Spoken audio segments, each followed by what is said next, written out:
Direktorat Jenderal Pembiayaan Infrastruktur Kementerian Pekerjaan Umum dan Perumahan Rakyat memperkenalkan skema bantuan pembiayaan perumahan berbasis tabungan atau yang disebut BP2BT.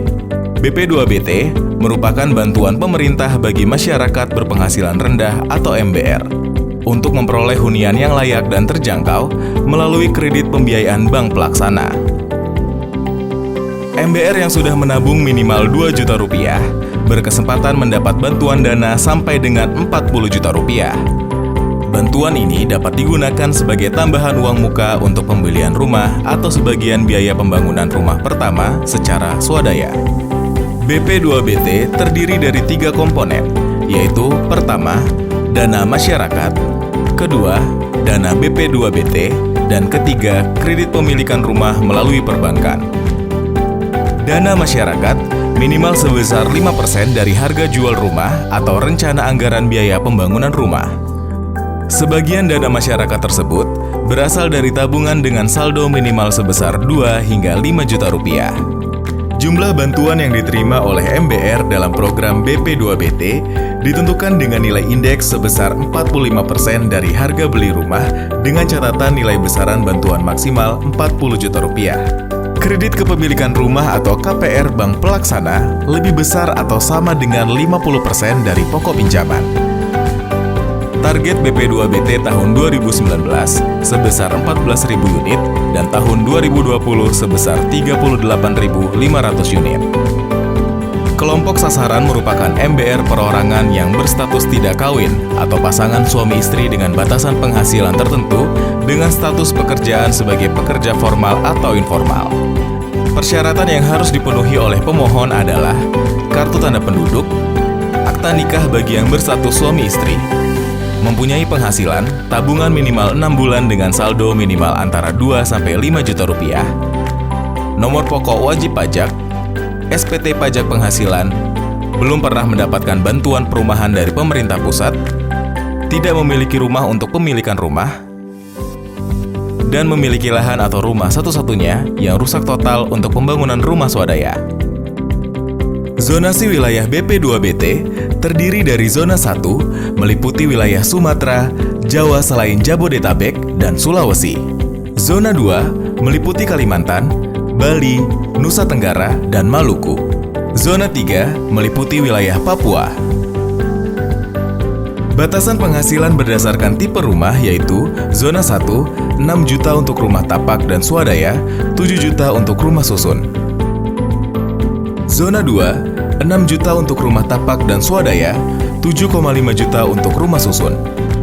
Zona 3, 6,5 juta untuk rumah tapak dan swadaya, 8,5 juta untuk rumah susun. Batasan nilai rumah untuk zona 1 berkisar antara 140 hingga 168 juta rupiah untuk rumah tapak, 248,4 hingga 360 juta rupiah untuk rumah susun, dan 120 juta rupiah untuk rumah swadaya.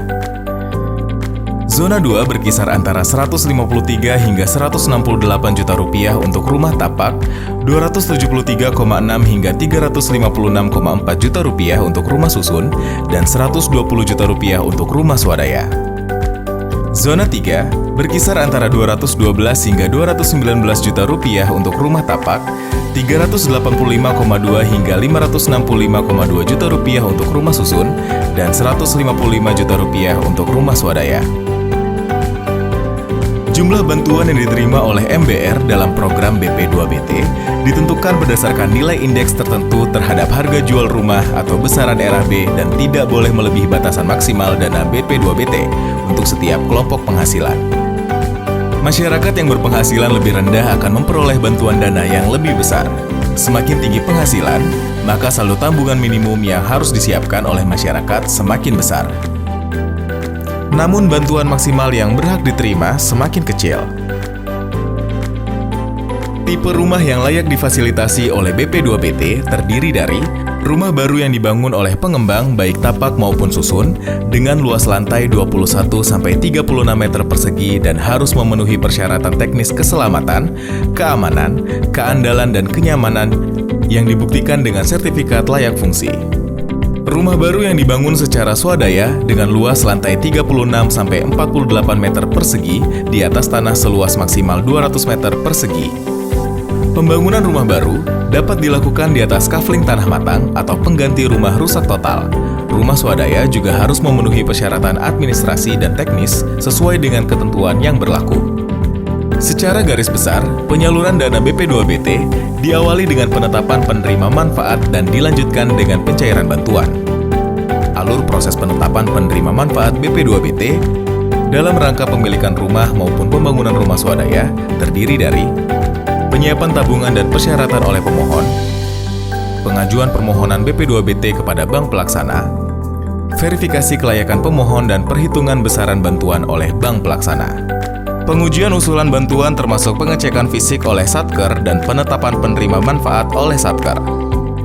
Alur proses pencairan dana BP2BT dalam rangka pemilikan rumah terdiri akad kredit dengan bank pelaksana yang sudah dilengkapi dengan dokumen SLF, pencairan bantuan dana BP2BT dan pemanfaatan rumah. Alur proses pencairan dana BP2BT dalam rangka pembangunan rumah swadaya terdiri dari akad kredit dengan bank pelaksana, pencairan dari bank pelaksana yang digunakan untuk pembangunan rumah secara bertahap dengan didampingi oleh tenaga fasilitator, pencairan bantuan dana BP2BT dan kredit tahap akhir untuk menyelesaikan pembangunan rumah dan pemanfaatan rumah. Untuk itu, pemerintah pusat bekerjasama dengan bank pelaksana yang bertugas memfasilitasi tabungan, melakukan verifikasi terhadap pemohon, menyediakan kredit atau pembiayaan, dan menyalurkan dana bantuan.